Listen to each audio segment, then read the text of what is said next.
दोस्तों Indian talent बाहर जाकर धूम मचा रहा है, आप सभी को बड़े अच्छे तरीके से मालूम होगा। जहां पर बड़ी बड़ी टेक कंपनीज के अंदर इंडियन सीईओ ही लगे हुए हैं, जहां पर आईबीएम के अंदर अरविंद कृष्णा लगे हुए हैं, एडोबी के सीईओ हैं शांतनु नारायण, माइक्रोसॉफ्ट के सीईओ हैं सत्या नडेला, गूगल के सीईओ हैं सुंदर पिचाई, और यहाँ पर ट्विटर के अब नए सीईओ आ चुके हैं जो है पराग अग्रवाल। दरअसल जैक डॉर्से पहले ट्विटर के सीईओ हुआ करते थे, लेकिन अब उनकी जगह ले ली है इंडियन टैलेंट ने, जिनका नाम है पराग अग्रवाल। यहाँ पे एलॉन मस्क ने भी इनकी काफी ज्यादा तारीफ करी है कि इंडियन टैलेंट को यूएस के अंदर किस तरीके से मतलब यूएस की कंपनीज बेनिफिट उठा रही है, उस बात की तारीफ की गई है। हालांकि कई सारे लोगों को इस बात से बुरा लगेगा जो कि इंडियन है, वो कहेंगे भाई हमारा टैलेंट बाहर जा रहा है। देखो वो सारी बातें छोड़ते हैं, लेकिन यहाँ पर बात करते हैं पराग अग्रवाल के बारे में, कुछ ऐसी बातें जो शायद आप नहीं जानते हो। दरअसल इन्होंने बैचलर्स डिग्री करी थी कंप्यूटर साइंस एंड इंजीनियरिंग के अंदर आईआईटी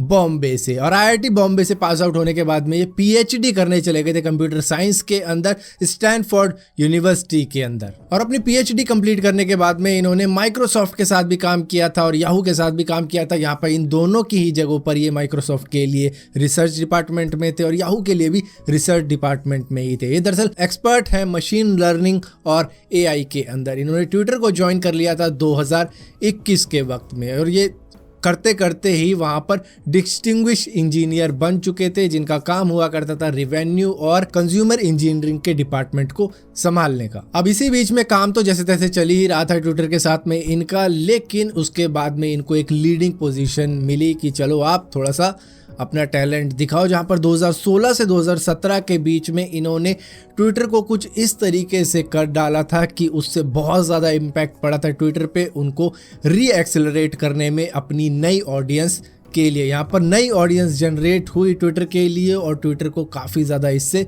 फ़ायदा हुआ, जिसकी वजह से वो इनसे काफ़ी ज़्यादा इम्प्रेस भी हुए। और इसके बाद में 2019 में जाके सीईओ जैक डॉर्से और पराग जो कि हेड थे एक प्रोजेक्ट जिसका नाम था ब्लू स्काई, जो कि ओपन सोर्स आर्किटेक्ट था, जो ट्विटर के ऊपर मिस इन्फॉर्मेशन फैल रही थी उसको कंट्रोल करने के लिए, और वहाँ भी अच्छा खासा परफॉर्म किया और इस तरीके का एक स्ट्रक्चर तैयार कर दिया गया जिससे कि जो मिस इन्फॉर्मेशन फैल रही थी ट्विटर के ऊपर उसको कंट्रोल किया गया। अभी आपने देखा होगा कोविड के मामलों में भी कितना ज़्यादा सख्ती लाई गई, उसके बाद में तो कई सारी चीज़ें ऐड हो गई थी कि मतलब जो भी कोविड की बात होगी उसके नीचे WHO की मतलब जो भी गाइडलाइन वगैरह है वो सारी लिंक आ जाती थी, जिसकी वजह से आपको सही जानकारी मिल सकती थी। और फिलहाल के लिए पराग सिर्फ 37 साल के हैं, जिसकी वजह से ये यंगेस्ट सीईओ हैं एक जानी मानी कंपनी के, और ये वही सेम एज है जो कि मार्क ज़करबर्ग की है जो कि फेसबुक के सीईओ हैं। हालांकि उनका मामला तो कुछ और ही है, उन्होंने ही स्टार्ट करी थी फेसबुक, लेकिन यहाँ पर अब टेक ओवर किया है जैक डॉर्से के बाद में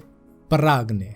अब यहाँ पर बात आ जाती है कि पराग अग्रवाल की सैलरी कितनी है। तो भैया ट्विटर के सीईओ हैं तो अच्छी खासी सैलरी तो होगी, तो इनको $1 मिलियन मिलते हैं और इसी के साथ साथ बोनस भी दिया जाता है। और यहाँ पर इनको रिस्ट्रिक्टेड स्टॉक्स भी मिलेंगे ट्विटर के, यानी कि जो ट्विटर के स्टॉक होंगे वो भी मिलेंगे इनको, लेकिन वो कभी भी $12.5 मिलियन की वर्थ से ज़्यादा के नहीं जाएंगे, और वो भी इनको किश्तों पे मिलेंगे। मतलब उसको 16 हिस्सों में डिवाइड किया जाएगा जिसको क्वार्टरली दिया जाएगा, और वो उस लिमिट को पार नहीं कर पाएंगे जो कि रिस्ट्रिक्ट कर रखी है हर एक सीईओ के लिए, इनके लिए नहीं सभी के लिए होती है। तो यहाँ पर ये लिमिट रहेगी $12.5 मिलियन।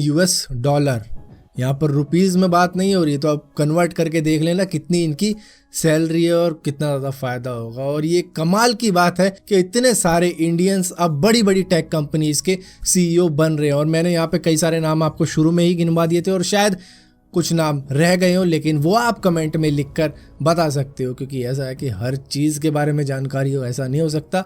कुछ आपके पास होगी, कुछ मेरे पास होगी, तो उसको शेयर करो जिससे कि और लोगों तक भी वो फैले। हालांकि देखा जाए तो ये अभी पराग की सिर्फ शुरुआत ही है, और ये एक मोटिवेशन भी है उन लोगों के लिए जो कि अभी पढ़ रहे हैं और वो सोचते हैं कि हमसे कुछ नहीं होगा, ये नहीं होगा। तो भाई देखो इंडियन धूम मचा रहे हैं बाहर जाके, तो आप भी कुछ अच्छा करो, थोड़ा बहुत मोटिवेशन यहाँ से लो वहाँ से लो और थोड़ा बहुत एम रखो ताकि आप उसको सक्सीड कर पाओ। तो फिलहाल के लिए दोस्तों इस वीडियो के अंदर इतना ही था। अगर वीडियो आपको पसंद आती हो तो इस वीडियो को लाइक जरूर करना, शेयर जरूर करना, और इसी तरीके की और भी वीडियो देखने के लिए इस चैनल को सब्सक्राइब जरूर करना। सब्सक्राइब किया तो बेल का आइकॉन जरूर दबाना, वरना आपको मालूम भी नहीं चलेगा मैंने वीडियो डाली भी है।